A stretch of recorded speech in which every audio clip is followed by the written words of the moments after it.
আজকে আমাদের দুর্গাপুর উৎসবে সেকেন্ড ডে ছিল। এক্সাম শেষ হয়ে গেছে, তাই সবাইকে নিয়ে চলে এসেছি। সবাই বলতে আমার একটা বন্ধু ছিল, তার ঠাকুমা ছিল, আর আমার ঠাকুমা বলতে আমি মাম্মাম বলি, তো সেই হিসেবে মাম্মামই তোমাদের সামনে বলছি। টোটো ধরে আমরা যাচ্ছিলাম হচ্ছে দুর্গাপুর উৎসব মেলাতে। আর এখানে চলে আসার পরে ভাবলাম চলো কিছু একটাতে তো চাপতে হবে, তাই টোরাতে আমরা চাপার জন্য চলে এসেছি।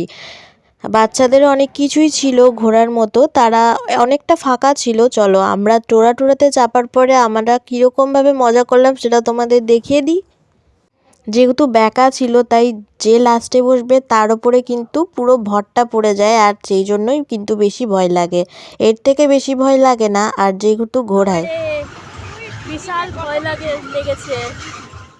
দেখতেই পেলে কি বললাম। আর এদিকে দেখো আমার আর একটা বন্ধুর সাথে দেখা হয়ে গেছে, খুব ছোটবেলাকার বন্ধু, অনেক দিন পর পিৎজার দোকানে এসেছিলাম।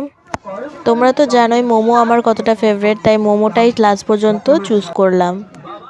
ঘোড়া থেকে খাওয়া দাওয়াটা আজকে বেশি হয়েছে।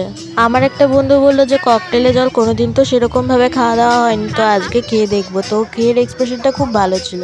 তোমাদের ব্লগটা কেমন লাগলো আমাকে অবশ্যই বলবে। নেক্সট পার্ট অবশ্যই নিয়ে আসছি ফসিলসের।